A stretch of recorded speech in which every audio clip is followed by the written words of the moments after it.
What about cholesterol? Quick disclaimer. I am not a medical professional of any way, shape, or form.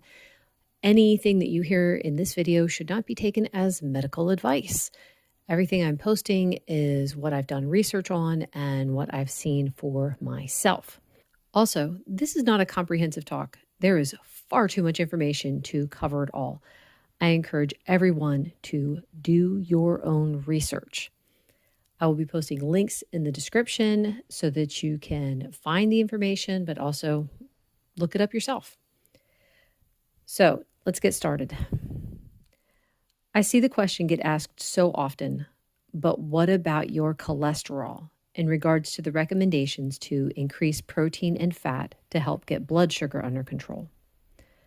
So let's start by asking the question, what is cholesterol? Cholesterol is a substance that your body needs for good health. Every cell in your body makes it, and it is important for maintaining cell structure. Cholesterol is also important for brain function, for instance, in synapse formation and maturation. It is also necessary to make vitamin D, hormones like estrogen and testosterone, and fat-dissolving bile acids.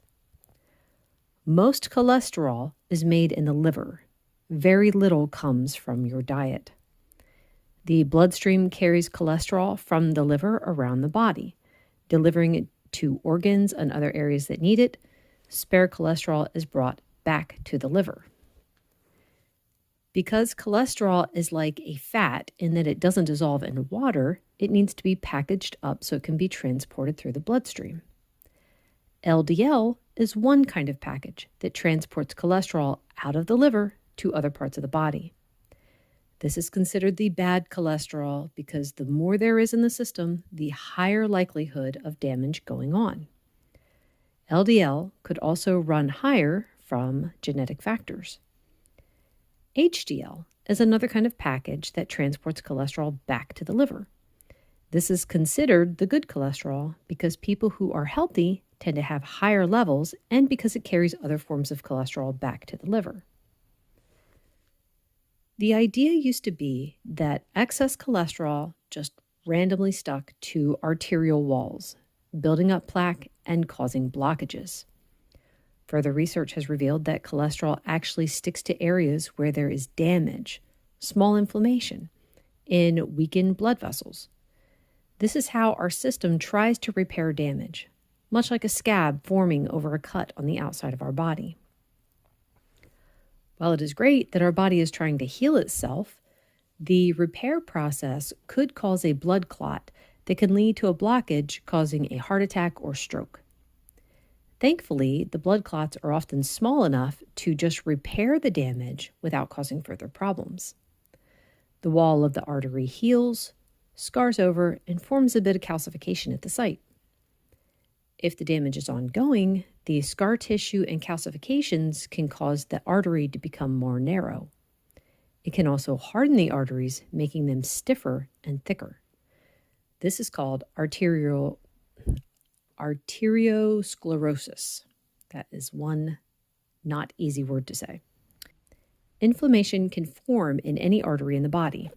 It is particularly dangerous in the large arteries that carry blood into the heart and brain. What causes inflammation?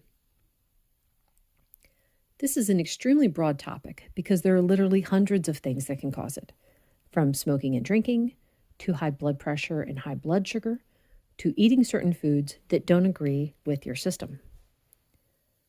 For this video, let's stick with the damage caused by high blood sugar. Just to cover it briefly, high blood sugar damages the artery walls through various methods like drawing water from the cells lining the walls, starving the cells of nutrients, or through a process called glycation. Check out the links to learn more about that. High amounts of insulin, either because the pancreas is trying to cover the high blood sugar or from injections, cause the arteries to harden. So both the high insulin and blood sugar levels increase inflammation, which increases cholesterol production. The damage requires fixing, and the chances of heart disease, heart attack, and stroke increase. So now that we have a better understanding of how that works, my question is, why are medical professionals always trying to lower cholesterol levels? The cholesterol is doing many important things in the system, including repairing damage. Medication can't target the cholesterol that might cause a blockage. It will lower all cholesterol throughout the system. And there's a massive list of side effects that can happen from lowering cholesterol, even for a short period of time. Muscle pain, digestive problems, and feeling unusually weak and tired are pretty common. Then there's others like diabetes, pancreatitis, memory problems, liver problems, and sexual issues. With all that we've learned about what cholesterol does for our system, it's no wonder that lowering it would cause problems across the board. And even worse is that some of those side effects will cause permanent or long-term damage even after you stop taking the medication. I highly recommend watching a video by David Diamond, link below, about how statins, the medication used to lower cholesterol, are being misrepresented. He references a study done in 2004 that reportedly shows how Lipitor, or atorvastatin, could reduce the risk of heart disease by 36%. But taking a closer look at the actual numbers shows only a 1.1% decreased risk. He also lays out how the numbers were skewed, touting that high cholesterol is a direct cause of heart disease. My goal of this talk is to get people to think more about what cholesterol is, what it does, and its importance for building and maintaining so many things in our system.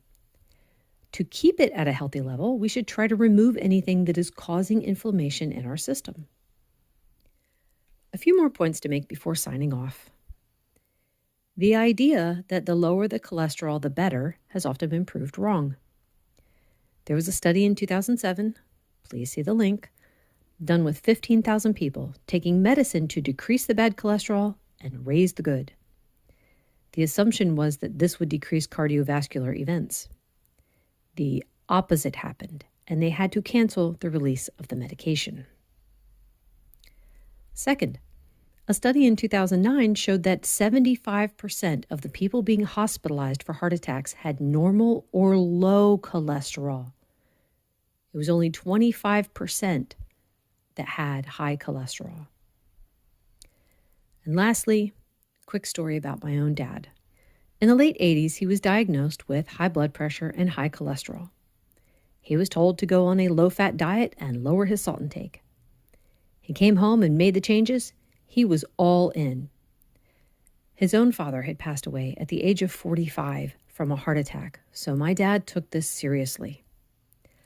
I particularly remember that time period because the food was not very good at all. My mom was doing her best to cook him low-fat, low-salt meals to help get him healthy. He also started walking long distances to try and fix the issue. When he went back to the doctor, they discovered that his cholesterol actually went up instead of down, and they put him on medication. I still remember how incredibly frustrated he was that he had done all the recommendations, and the end result was that it didn't work. For the next 16 years of his life, my dad had many health problems, including having stents put in and a quintuple bypass when he was in his late 40s. He took a handful of medications every day and knew his time was short. He passed away at the age of 54 from a heart attack. I hope with all the information I've given you that you are thinking about cholesterol more. And should they be looking to lower cholesterol based on this information? Thank you for listening.